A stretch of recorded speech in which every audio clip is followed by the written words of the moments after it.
This is Chief Engineer Marcus Webb, retired, formerly of the TFS Indomitable. I died at the Battle of Carthage Station. Technically. For about 7 minutes, my heart stopped beating in a decompressed corridor. Then I got back up. So did my ship. So did 216 others. This is Case File 313. This is the story of the Resurrection Fleet.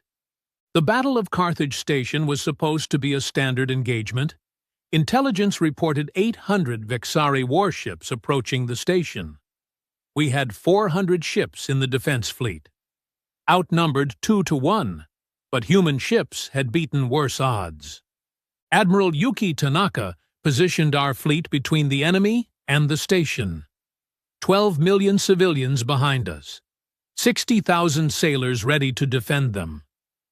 The Vexari fleet emerged from hyperspace exactly where we expected. Then the trap was sprung. Additional signatures, hundreds of them. Then thousands. Ships decloaking from hidden positions throughout the system. Vexari vessels that had been lying dormant, powered down, invisible to our sensors for weeks.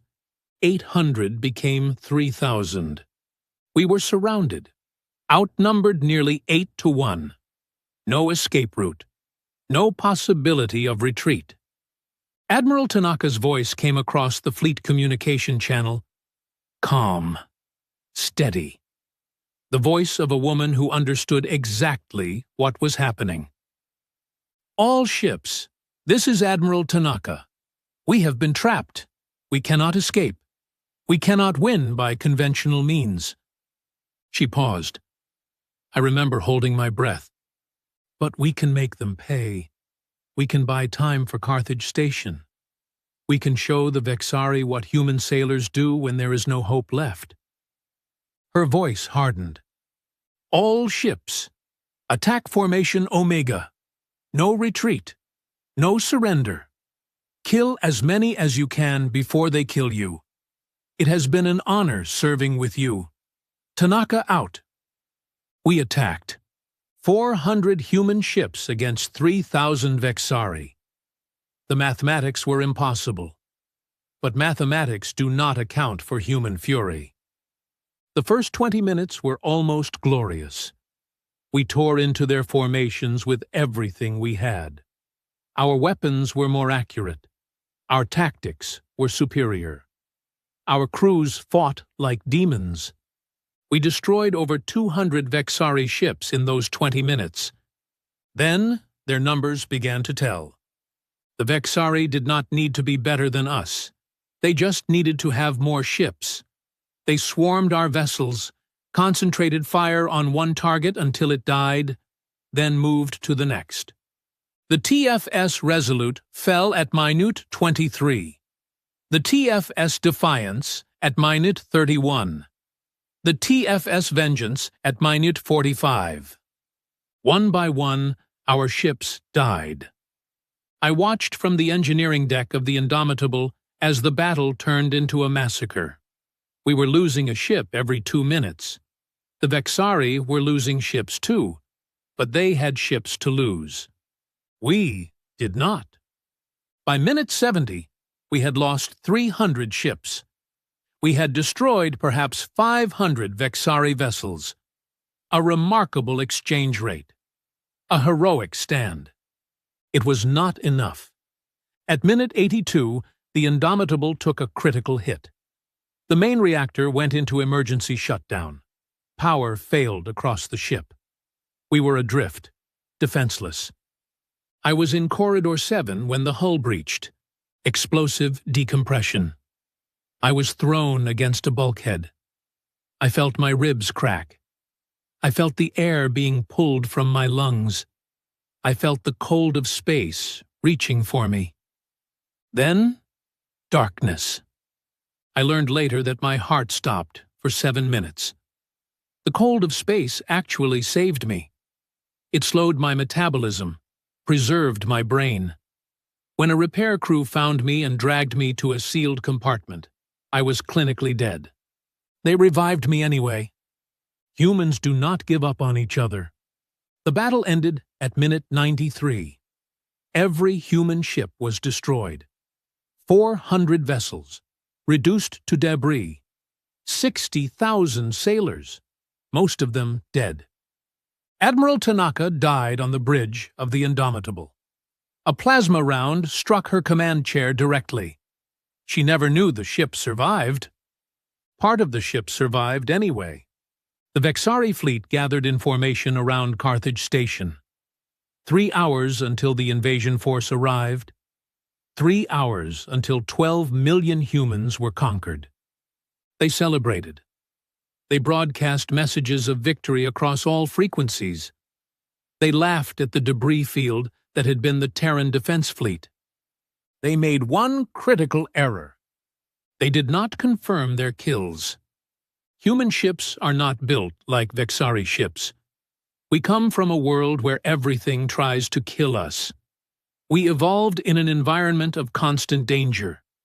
We build our technology the same way we built ourselves, to survive.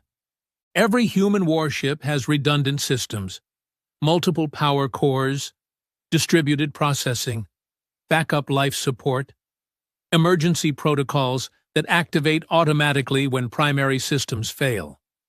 And one more thing, the resurrection protocol. When a human ship is destroyed, truly destroyed, reactor critical, hull breached, main power gone, the emergency systems do not simply try to save the crew. They try to save the ship. Micro-reactors in engineering sections power up. Emergency batteries activate. Backup computers come online. Whatever weapons can still function begin charging. A human ship is not dead until every system is cold. Every power source is drained. Every crew member is gone. The Indomitable was broken. 70% of the hull was destroyed. Main power was gone. The bridge was a crater. But Engineering Section 3 still had power. Medical Bay 2 still had atmosphere. Weapons Array 7 still had ammunition. And 37 crew members were still alive in various sealed compartments, including me. I woke up 47 minutes after my heart stopped. A junior engineer named Torres had performed CPR for 9 minutes straight. She saved my life. I saved the ship. The emergency systems had activated, but they needed coordination. The backup computers were functional but limited. What the Indomitable needed was a chief engineer who knew every system, every bypass, every way to make a broken ship work. I had served on that ship for 11 years. I knew her better than anyone alive. I crawled to Engineering Section 3. Broken ribs, internal bleeding, probably a concussion. I did not care. I reached the emergency control panel. I started bringing systems online. Micro-reactor 1, stable at 12%. Emergency batteries, 43% charge remaining. Weapons Array 7, 2 functional torpedo tubes, 8 torpedoes remaining. Engines, maneuvering thrusters only. Main drives destroyed. It was not much, but it was something. I activated the communication system. Emergency frequencies only. This is Chief Engineer Webb of the TFS Indomitable. Any surviving crew, report to Engineering Section 3. Any surviving ships, respond on this frequency. Static. For 30 seconds, nothing but static. Then a voice. Indomitable, this is Lieutenant Park, TFS Resolute. We have partial power and 18 crew. What are your orders? Another voice. This is Ensign Kowalski, TFS Defiance. Engine room intact. 40 crew. Ready for instructions. Another. And another. And another. Across the debris field, the story was the same.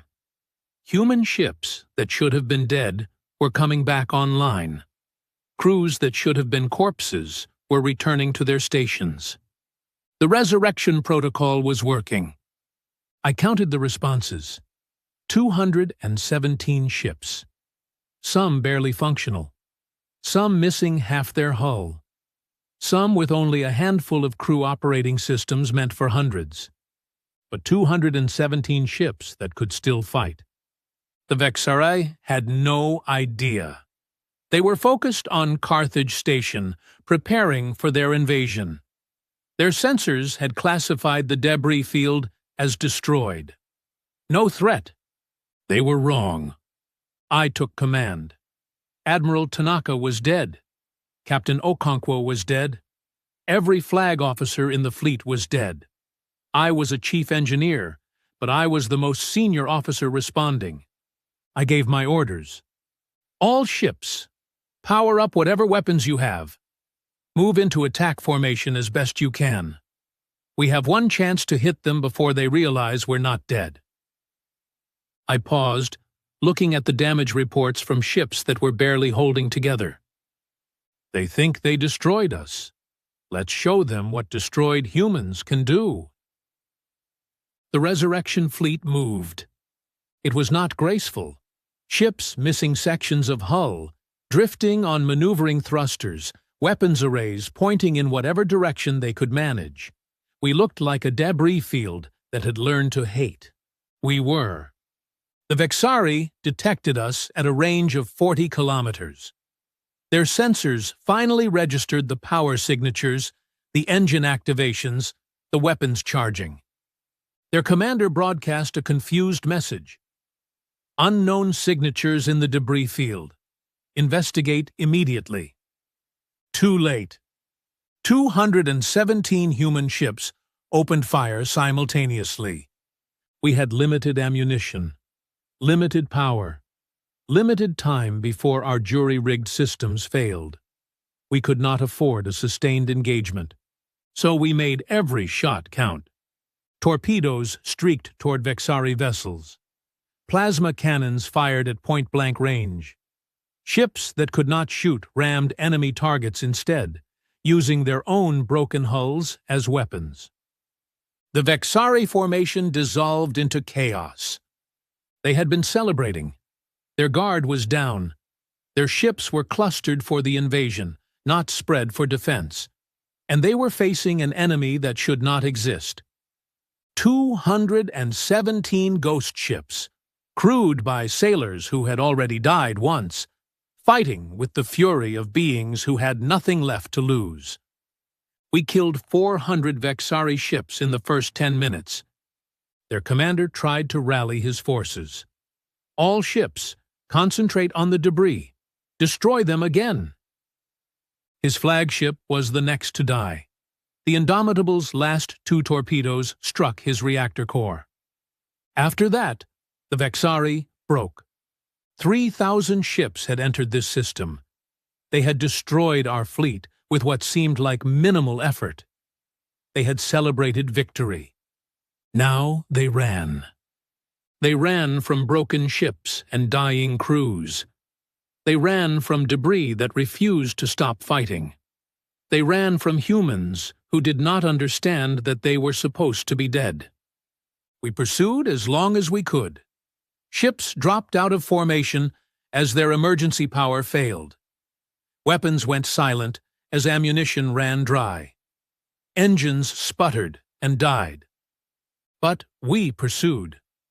By the time the resurrection fleet finally stopped, we had destroyed over 700 additional Vexarii ships.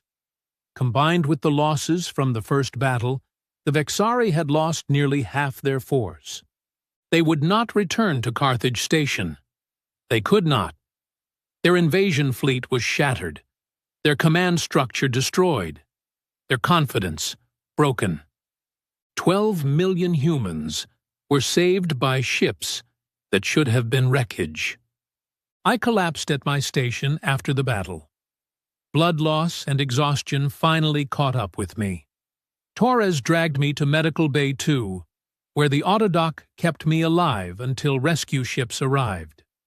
I spent 3 months in hospital, 8 surgeries, 2 artificial organs. A new left hand to replace the one I lost to frostbite. Worth it.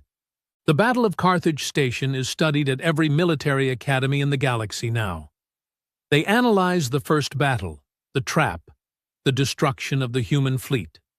Standard tactics, standard outcome.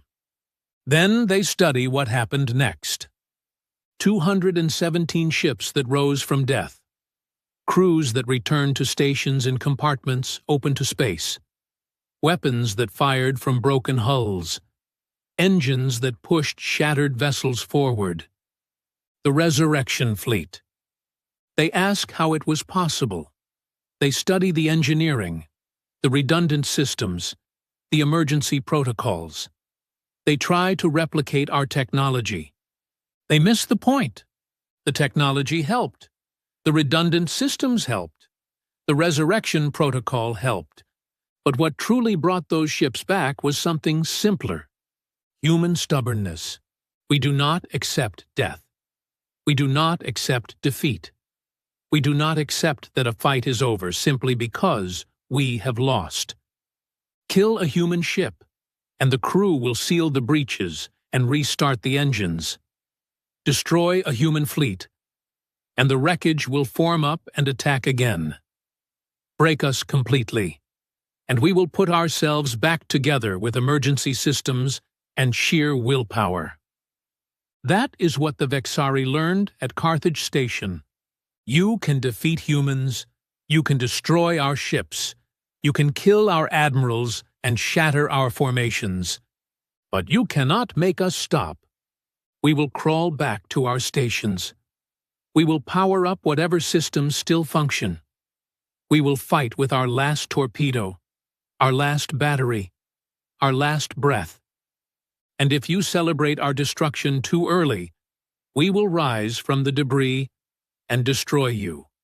This is Chief Engineer Marcus Webb, signing off. Case File 313 is now closed. They killed us at Carthage Station. We got back up. 217 ships. Broken, burning, barely functional. But still fighting. Always fighting. Because human ships do not die when they are destroyed.